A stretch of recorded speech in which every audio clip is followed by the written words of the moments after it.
Hello class, good morning class. हमने आपको last जो क्लास थी हमने रिप्रोडक्शन के बारे में बताया था, ठीक है। आपकी ये जूलॉजी का टॉपिक है फर्स्ट पेपर का, ठीक। इसमें हमने आपको कई सारी चीज़ें स्पष्ट करा दी थी। आज जो हम बताने जा रहे हैं वो कैरेक्टरिस्टिक्स कुछ होते हैं रिप्रोडक्शन की, मीन्स क्या भूमिका होती है किसी भी प्लांट या किसी भी एनिमल में रिप्रोडक्शन की क्या भूमिका होती है, उसके बारे में हम आज आपको डिस्कस कराएंगे, ठीक है। रोल क्या होता है रिप्रोडक्शन का किसी भी लिविंग थिंग में, हम प्लांट की बात करें और चाहे एनिमल की बात करें, ठीक। तो रोल ऑफ इंट्रोडक्शन होता क्या है रोल ऑफ इंट्रोडक्शन।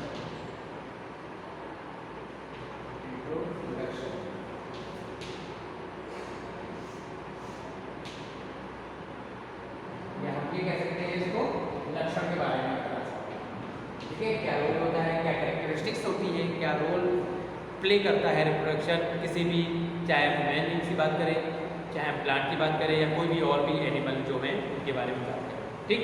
तो ये अलग अलग तरीके से ये क्या है रोल इनका होता है। सबसे पहले पॉइंट की अगर हम बात करते हैं, देखिए आपको रिप्रोडक्शन के बारे में मालूम है कि किसी भी जीव का अपने समान नए जीव उत्पन्न करना क्या होता है, रिप्रोडक्शन कहलाता है, ठीक है।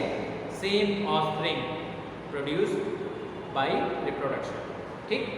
ये क्या है, सबसे पहले क्या है प्रिपरेशन, क्या है परपेट्यूशन ऑफ द स्पीसीज, ठीक। फर्स्ट जो पॉइंट है परपेट्यूशन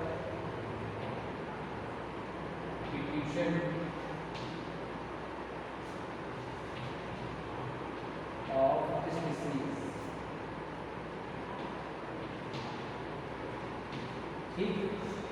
मीन्स इसका मतलब क्या है, जो हमारी जाति है, चाहे हम प्लांट की बात करें और चाहे एनिमल की बात करें, तो प्रजाति की जो निरंतरता होती है, प्रजाति की निरंतरता, इसमें क्या होती है, प्रजाति किसी भी प्रजाति की निरंतरता बनी रहती है। मतलब अगर कोई भी जीव या कोई भी प्लांट रिप्रोडक्शन नहीं करेगा तो वहाँ पास क्या होगा, वहाँ पास से वो जो प्रजाति है, वो जो स्पीसीज है, वो धीरे धीरे लुप्त होती चली जाएगी और एक समय ऐसा आएगा कि उस प्रजाति का पूरी तरीके से नाश हो जाएगा, ठीक। तो रिप्रोडक्शन का रोल इसमें क्या होता है कि अगर रिप्रोडक्शन रेगुलर हो रहा है तो वो क्या करता है, जनरेशन टू जनरेशन वो आगे बढ़ती जाती है, स्पीसीज जो है वो आगे बढ़ती चली जाती है, जिससे एक नई संतानों की उत्पत्ति होती है, ठीक है। एक ऑफस्प्रिंग से दूसरी, दूसरी से नेक्स्ट, नेक्स्ट से नेक्स्ट, इस तरीके से लगातार नए नए ऑफस्प्रिंग का निर्माण होता रहता है, ठीक। तो फर्स्ट पॉइंट की हम बात करते हैं, क्या है परपेट्यूशन ऑफ स्पीसीज, मीन्स प्रजाति की निरंतरता इससे बनी रहती है। अगर हम चाहें इसे क्या है, अगर रिप्रोडक्शन नहीं होगा तो ये निरंतरता क्या होगी, धीरे धीरे से ब्रेक होती चली जाएगी, जिसके कारण वो जाति भी लुप्त हो जाएगी। नेक्स्ट हम बात करें, नेक्स्ट पॉइंट की, तो ऑर्गेनिक इवोल्यूशन, ऑर्गेनिक इवोल्यूशन, जिसे हम क्या कहते हैं, जैव विकास के नाम से, ठीक। अब जैव विकास आपको पता है कि क्या होता है कि जीवों में होने वाला जो निरंतर विकास होता है वही जैव विकास कहलाता है, ठीक है। अब इसमें क्या है, जो सबसे पहले जीवों में विकास कैसे हुआ, जो सिंपल एनिमल्स थे या सिंपल ऑर्गेनिज्म थे, सिंपल ऑर्गेनिज्म से कॉम्प्लेक्स ऑर्गेनिज्म का धीरे धीरे विकास होता गया और धीरे धीरे ऐसा समय आता गया कि नए नए जीवों की उत्पत्ति भी इससे होने लगी, जिसमें इसके तहत अनेक वैज्ञानिक आए जिन्होंने अपना अपना सिद्धांत दिया और सिद्धांत के अकॉर्डिंग ही बताया कि किसी भी जीव की उत्पत्ति जो थी वो किस प्रकार हुई, कैसे जीव उत्पत्ति हुई और कैसे जीव आगे सर्वाइव करे या बढ़े, ठीक। इसमें जैव विकास के संबंध में बहुत सारे प्रमाण भी प्रस्तुत किए गए थे, एविडेंस, जिसके अकॉर्डिंग ये पता चला कि जीवों का विकास किस तरीके से हुआ, कैसे हुआ, सबसे पहले कौन से जीव आए, उसके बाद कौन से जीव आए और कैसे ह्यूमन बीइंग्स या और एनिमल का निर्माण होता गया, ठीक। और इसमें क्या है, बहुत सारी विभिन्नताएं भी देखने को मिलती है। मीन्स अगर हम ह्यूमन बीइंग्स की ही केवल बात करते हैं तो इसमें भी स्पीसीज देखिए जो है, हम जो ह्यूमन बीइंग्स है वो भी है एक एनिमल, लेकिन उसमें कुछ ऐसे कैरेक्टर्स हैं जो और एनिमल से हमको अलग करते हैं, ठीक है। चाहे हम किसी की बात करें, हम अगर हम ब्रेन की बात करें या और भी हाव भाव या जो भी चीज़ है हैबिटाट पार्ट है, इन सब की बात करें तो सब में और जो एनिमल और होते हैं और हम में बहुत ही डिफ्रेंसिएशन पाई जाती है, बहुत सारी विविधताएं पाई जाती है। तो धीरे धीरे क्या हुआ, ये ऑर्गेनिक इवोल्यूशन होता गया और हम जीवों का विकास अलग अलग तरीके से होता गया। ठीक है, इसके बाद जो हमारा नेक्स्ट पॉइंट बनता है, नेक्स्ट पॉइंट की हम बात करें तो नेक्स्ट पॉइंट क्या है, पारिस्थितिक संतुलन। ठीक, इकोलॉजिकल बैलेंस, इकोलॉजिकल बैलेंस। ठीक है, इकोलॉजिकल बैलेंस मतलब क्या होता है, पारिस्थितिक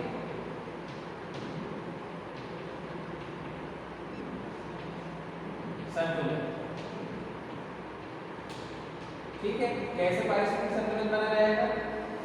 अब पर्यावरण में देखिए हर टाइप के जीव पाए जाते हैं और हर जितने भी जीव हैं या प्लांट हैं सब एक दूसरे पर निर्भर रहते हैं। अगर किसी भी तरीके से कोई भी अगर इधर उधर हो जाए या हम ये कहें कि अगर बैलेंस बिगड़ जाए, ठीक है, मीन्स अगर यहाँ पास जो प्लांट की हम बात करते हैं, अगर प्लांट अर्थ पर ना हो तो जो घास खाने वाले, घास फूस या पेड़ पौधे खाने वाले जीव हैं वो भी शायद जीवित नहीं रहेंगे। ठीक है, तो पारिस्थितिक संतुलन बनाने के लिए क्या होता है, विभिन्न प्रकार के जितने भी जीव हैं और जितने भी प्लांट्स हैं सभी एक दूसरे से इंटर रिलेटेड होते हैं। ठीक है, इसीलिए इकोलॉजी में क्या है, जैविक तथा अजैविक घटक में बांटा गया है, जिसके अंतर्गत जो हमारे प्रोड्यूसर और कंज्यूमर होते हैं और क्या होते हैं, डिकम्पोजर होते हैं, उनको अलग अलग श्रेणियों में बांटा गया है। क्योंकि अगर प्रोड्यूसर मतलब जो प्लांट होते हैं, अगर प्लांट को हम हटा दें तो जो भी उसका उपभोग करने वाले हैं, मीन्स जो उसको खाने वाले हैं, वो वहाँ पास प्लांट को नहीं ले पाएंगे। जैसे हम बात करें हिरन है, हिरन घास खाती है, लेकिन अगर यहाँ पास घास ना हो तो हिरन शायद जीवित नहीं रहेगा। या अगर हम शेर की बात करें तो जितने भी और छोटे मोटे जानवर हैं, हिरन हो गए, खरगोश हो गए, तो ये सारी चीज़ें क्या हैं, शेर इस पर ही डिपेंड है। ठीक है, तो सभी लोग क्या हैं, एक दूसरे पर डिपेंड रहते हैं। और अगर ये संतुलन धीरे बिगड़ जाए, किसी भी तरीके से ये संतुलन बिगड़ जाए तो शायद पृथ्वी पर बहुत ही विनाश हो जाएगा। यहाँ तक कि हम जितने भी लिविंग थिंग्स हैं, लिविंग ऑर्गेनिज्म हैं, वो भी शायद जीवित नहीं रहेंगे। इसलिए इसका संतुलन, जो पारिस्थितिक संतुलन है, वो निरंतर बना रहे। इसके लिए हम लोग क्या करते हैं कि जितनी भी चीज़ें हैं वो भी हमारे प्रॉपर तरीके से कार्य करती हैं। अगर हम पौधे की बात करें, क्योंकि हम लोग मेन लीव्स या और भी एनिमल्स जो है वो कार्बन डाइऑक्साइड रिलीज करते हैं, ऑक्सीजन टेक करते हैं, तो वही कार्बन डाइऑक्साइड क्या होती है, किसको मिलती है, प्लांट रिसीव करते हैं, तभी जाके वो फोटोसिंथेसिस की रिएक्शन करते हैं। और फोटोसिंथेसिस रिएक्शन करने के बाद ही वो क्या करते हैं, हमें ऑक्सीजन देते हैं और बाद में जो फ्लावर या फ्रूट का निर्माण होता है वो उसमें ये सारी चीज़ें होती हैं। ठीक है, इस तरीके से ये पारिस्थितिक संतुलन क्या है, हमेशा बना रहता है। अगर पारिस्थितिक संतुलन नहीं बनेगा तो पृथ्वी पर विद्यमान जितने भी जीव हैं वो सारे शायद जीवित ही नहीं रहेंगे। ओके, नेक्स्ट पॉइंट की बात करते हैं तो खाद्य सुरक्षा, खाद्य सुरक्षा या जिसे हम क्या कहते हैं, फूड सिक्योरिटी। खाद्य सुरक्षा क्या है। अब खाद्य सुरक्षा में अगर हम मान लीजिए हम खाना बना रहे हैं, ठीक है, और खाना बना के हमने ऐसे ही रख दिया तो कोई भी आके उसको क्या करेगा, खा जाएगा। ठीक, तो उसकी भी सुरक्षा करना बहुत ही आवश्यक है। या हम ये कहें कि किसी भी खेत में हम कोई भी फसल उगा रहे हैं, उगाने के बाद उसको हमने काट के हमने वहीं रख दिया कुछ दिन, तो धीरे धीरे वो क्या होगी, अपने आप खत्म हो जाएगी। या हम ये कहें कि कोई भी जानवर आके उसको खत्म कर देगा और हमें जो मिलना है वो हमको नहीं मिलेगा। इसलिए खाद्य की सुरक्षा भी करना बहुत ही आवश्यक होता है, जिससे क्या है, जो मानव कल्याण का उद्भव है या आगे कैसे ग्रो करेगा वो सारे उस पर भी निर्भर करता है। क्योंकि हम लोग को एनर्जी अगर चाहिए तो हमें खाना खाना ही पड़ेगा, और अगर यदि जो चीज़ हमें चाहिए वो किसी और को मिल रही है, इस तरीके से अगर रेगुलर होता रहे तो शायद यहाँ पास क्या होगी, बहुत सारी प्रॉब्लम भी क्रिएट हो सकती है। इसलिए खाद्य सुरक्षा भी हमारा सबसे बड़ा दायित्व बनता है कि जो भी चीज़ हम कर रहे हैं उसकी सुरक्षा करना भी हमारा बहुत ही बड़ा कर्तव्य बनता है, बहुत ही बड़ा कर्तव्य होता है। ठीक है, तो ये सारी चीज़ें क्या है, क्या क्या रिप्रोडक्शन, जो रिप्रोडक्शन होता है, ठीक, रोल ऑफ रिप्रोडक्शन या हम ये भी कह सकते हैं रिप्रोडक्शन, जिसको रिप्रोडक्शन ठीक है, यहाँ पर रिप्रोडक्शन की जगह क्या है, रिप्रोडक्शन। ये थोड़ी सी गलती हो गई, ओके, ये हमारा क्या है, रिप्रोडक्शन। ठीक, रोल ऑफ रिप्रोडक्शन। ठीक है, तो आज की क्लास में बेटा इतना ही। आप लोग अच्छे से पढ़ाई करिए, कोई भी प्रॉब्लम हो तो डिस्कस करिए। Okay, have a good day.